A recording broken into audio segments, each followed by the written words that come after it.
Olá, tudo bem? Seja bem-vindo ao canal Meu Momento com Deus. Nessa ocasião nós teremos mais um estudo guiado, mais uma lição da Escola Sabatina. E louvado e engrandecido seja o nome do nosso Deus, porque por meio do seu Santo Espírito Ele nos conduziu para mais uma vez termos esse estudo. Estudo esse que nós estamos nos aprofundando aí no livro do Êxodo, né? Um livro que quem sabe a gente nunca imaginou que nos impactaria tanto, que traria tanto conhecimento, que nos aproximaria tanto de Deus. Nós estamos na 8ª semana desse trimestre. Durante todas as semanas, nós vimos a manifestação de Deus, a presença do Espírito Santo, não apenas nos atraindo e conduzindo para esse momento, mas também falando ao nosso coração, nos explicando, fazendo com que a gente refletisse e, com certeza, apresentando lições magníficas para o nosso crescimento espiritual. O estudo de hoje não será diferente. Deus ele tem a sua maneira de agir e com certeza ele continuará a ser o que é. Então, fica comigo até o fim e vamos mais uma vez ser impressionados pelo poder da palavra de Deus. Quem sabe se você chegou aqui pela primeira vez, já considera se inscrever no canal para que você, de hoje em diante, não perca mais nenhum momento com Deus. Deixe o seu gostei, compartilhe com os teus amigos, com o pessoal da igreja, para que dessa forma esse canal venha a crescer cada vez mais. Eu conto com a tua ajuda, com o teu auxílio, para juntos pregarmos e anunciarmos as boas novas do Evangelho por meio do estudo da Palavra de Deus. Antes de nós conhecermos qual será o tema do estudo de hoje, nós vamos fazer a nossa oração preparatória, né? Que é muito importante, para depois a gente se maravilhar com o pão da vida, com a Palavra de Deus. Vamos orar então? Senhor Deus, estás nos céus, muito obrigado, Pai, por mais uma oportunidade de poder estudar a Tua Palavra. Que nesta ocasião, mais uma vez, o Teu Espírito Santo possa exercer influência sobre as nossas vidas e que a autoridade da Tua Palavra venha, de fato, a reverberar em nosso ser. Ah, Deus, perdoa os nossos pecados. Perdoa se, quem sabe, a gente tem cedido às inclinações, o mal, do pecado, da carne. E, quem sabe, a gente tem evitado momentos como esse. Sobre nós, Pai, derrama o Teu Espírito.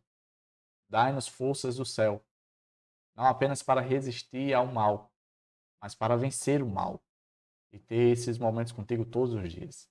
Nós pedimos todas essas coisas porque cremos pela fé no nome santo e poderoso do Teu Filho amado, Jesus Cristo. Amém. Pois muito bem, vamos para o tema de domingo. Estamos dando aí os passos iniciais nessa semana, a 8ª semana de estudo. E o tema do estudo de hoje é no Monte Sinai. O que foi que aconteceu ali no Monte Sinai? O que foi que o povo experienciou? Quais foram as influências, né, que o Monte Sinai teve sobre o povo de Deus? Quais foram os marcos, né, que fez com que o Monte Sinai ganhasse esse destaque? Sobre isso que nós vamos estudar hoje. Antes de nós refletir aqui nos pontos que eu separei no estudo, eu quero convidar você a ler o contexto bíblico apresentado na lição de hoje. Ele se encontra ali no livro de Êxodo, capítulo 19, versículo do 1 ao 8. E diz assim, ó. No dia em que se completaram 3 meses que os israelitas haviam saído do Egito, chegaram ao deserto do Sinai. Depois de saírem de Refidim, entraram no deserto do Sinai. E Israel acampou ali, diante do monte. Logo, Moisés subiu o monte para encontrar-se com Deus. E o Senhor o chamou do monte, dizendo: Diga o seguinte aos descendentes de Jacó e declare aos israelitas: Vocês viram o que fiz ao Egito e como os transportei sobre asas de águia e os trouxe para junto de mim. Agora, se me obedecerem fielmente e guardarem a minha aliança, vocês serão o meu tesouro pessoal dentre todas as nações. Embora toda a terra seja minha, vocês serão para mim um reino de sacerdotes e uma nação santa. Essas serão as palavras que você dirá aos israelitas. Moisés voltou, convocou as autoridades do povo e lhes expôs tudo o que o Senhor havia lhe mandado falar. O povo todo respondeu unânime: Faremos tudo o que o Senhor ordenou. E Moisés levou ao Senhor a resposta do povo.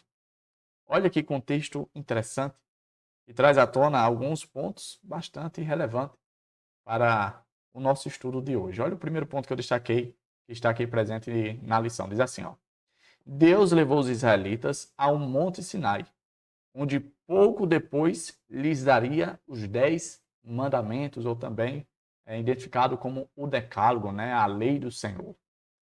O contexto que nós lemos aqui falou que o tempo que Israel, né, os israelitas, os hebreus, levou até chegar ali no deserto do Sinai, até ao monte do Sinai, foi um período de 3 meses, desde a saída do Egito até o Sinai. Período de 3 meses andando ali pelo deserto até chegar a esse local tão especial. Davi, o que é que o Sinai tem de tão importante? Por que é que o Sinai é tão importante dentro do contexto da história do povo de Israel? Vamos a alguns pontos interessantes. Você lembra que quando Moisés foi chamado por Deus, ali por meio da sarça ardente, Moisés estava no território geográfico do Sinai. Foi no Sinai que Deus comissionou Moisés. E foi no Sinai que Deus disse: Olha, você voltará aqui novamente. Só que dessa vez, diferente de como você se encontra, você voltará com o povo libertado. O povo que outrora tinha sido escravizado, que tinha passado ali 400 anos sendo escravizados, oprimidos, nessa situação terrível de vida, você voltará com o povo e acampará aqui.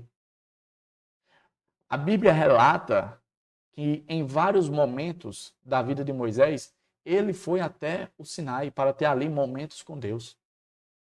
Sabe uma outra pessoa que também frequentou muito o Sinai? Foi exatamente o profeta Elias. O Sinai, ele não é apenas o local onde Deus apresentou ali os 10 mandamentos escritos com o seu próprio dedo. Mas foi um local em que o povo passou o tempo ali. Foi um local onde o povo, quem sabe, se tornou uma nação. Deixou de ser um povo errante, um povo vamos dizer assim, liberto, para ser uma nação igual às outras nações. Foi ali onde Deus apresentou as leis, educou o povo, mostrou como o povo de Deus, a nação de Deus, iria se comportar frente às outras nações. Ou seja, o período no Sinai foi um momento muito significativo de crescimento, de amadurecimento para o povo de Deus. Foi um momento, quem sabe, que Deus, de forma muito próxima, íntima, falou diretamente ao povo. E o povo respondeu ao Senhor. A gente viu no finalzinho do contexto. Deus dando recomendações ali a Moisés, dizendo: Olha, vai até o povo. Fala isso para o povo.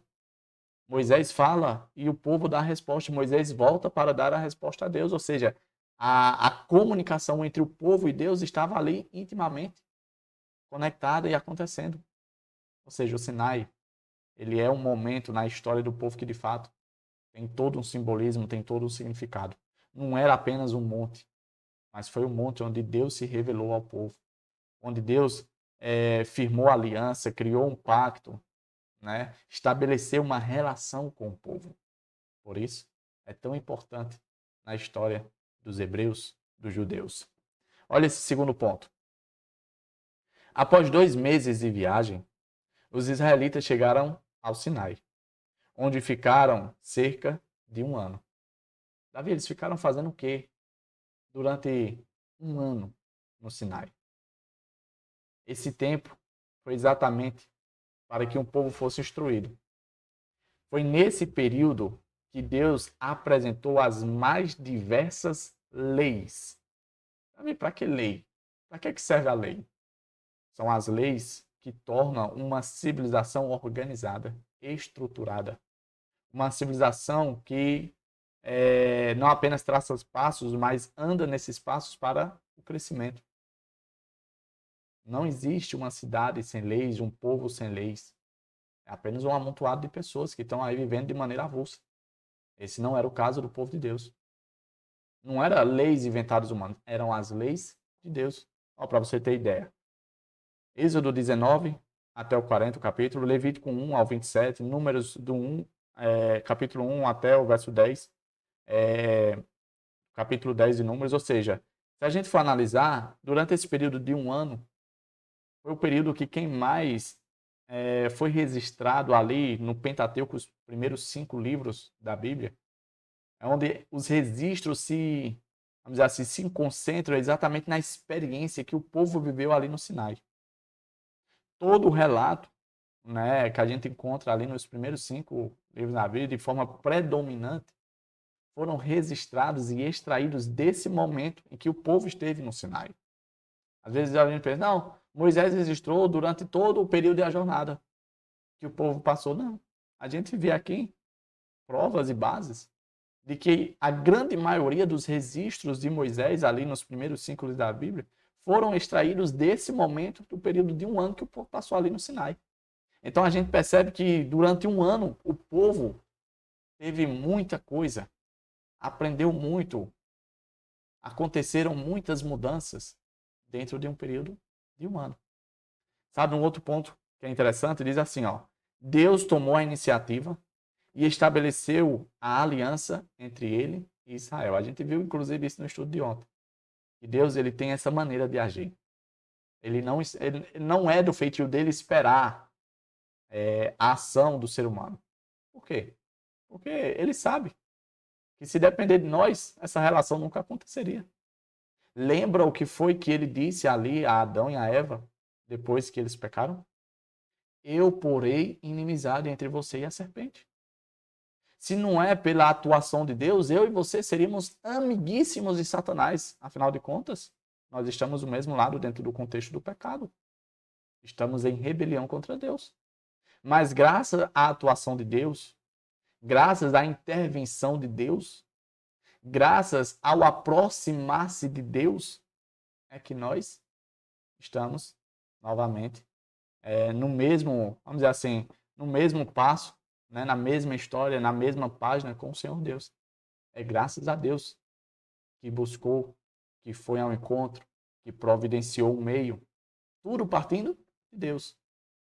Aí Deus, após tomar essa atitude, ele requer um posicionamento do seu povo. Ele, de forma muito clara, diz, olha, a única coisa que eu quero de vocês é a obediência. E se vocês me obedecerem, eu vou garantir que 3 coisinhas sejam reais na vida de vocês. Davi, o que é essas 3 coisinhas? Olha o que diz aqui, ó. Deus prometeu fazer dele um tesouro especial, um reino de sacerdotes e uma nação santa. Vamos expandir o que significa essas 3 bênçãos que Deus iria garantir ao povo, se o povo fosse um povo obediente, que estende-se para mim e para você nos dias de hoje também? O que é ser uma nação santa? Primeiro nós precisamos entender o que é ser santo.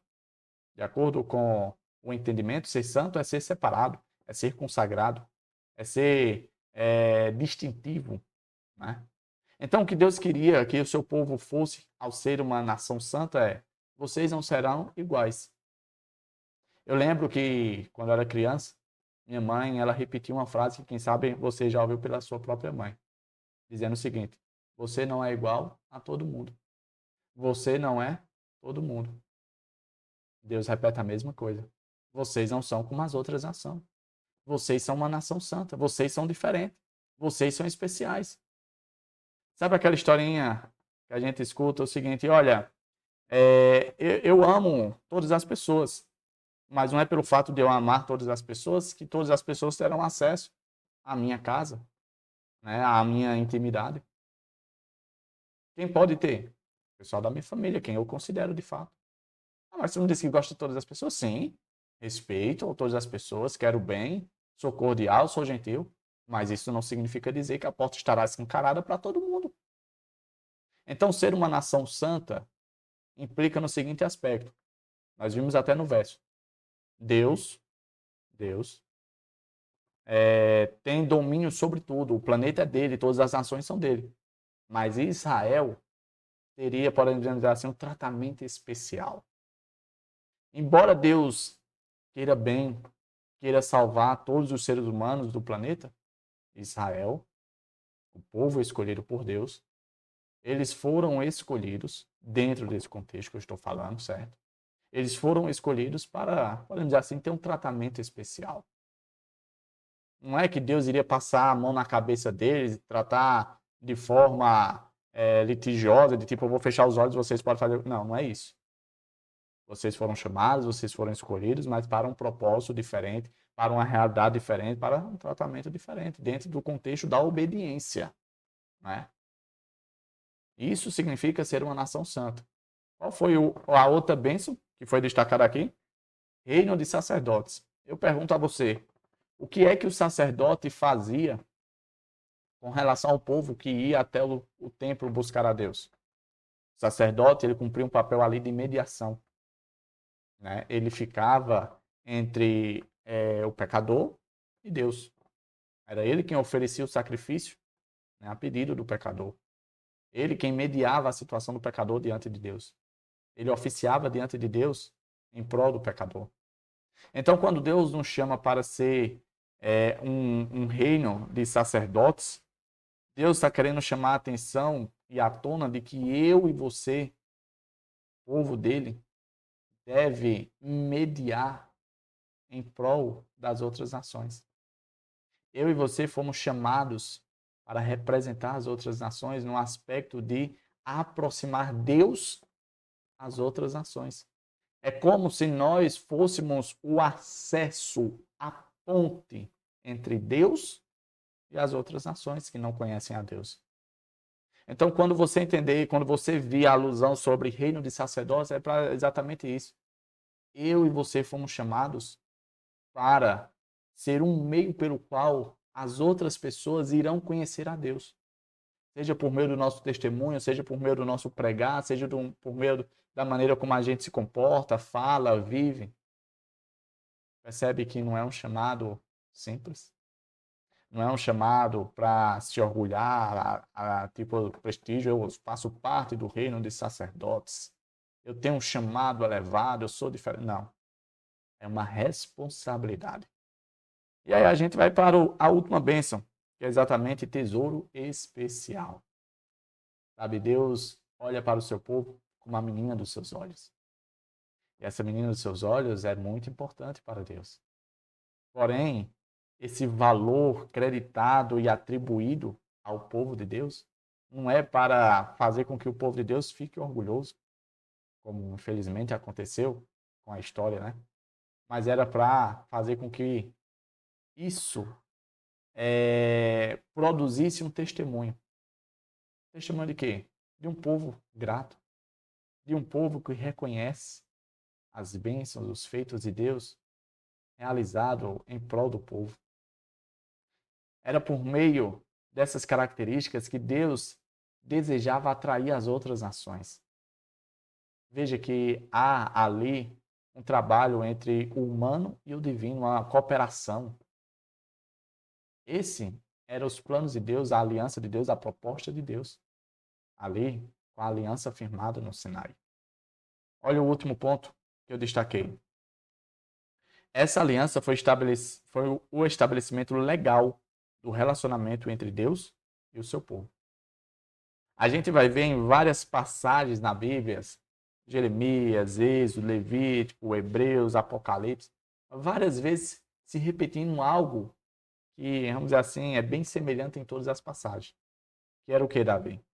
Eu serei o Deus deles e eles serão o meu povo. Isso era uma realidade, um contexto de um contrato legal, de um compromisso entre ambas as partes, em que a parte do povo de Deus seria apenas em obedecer. Deus não pediu nada mais além que isso.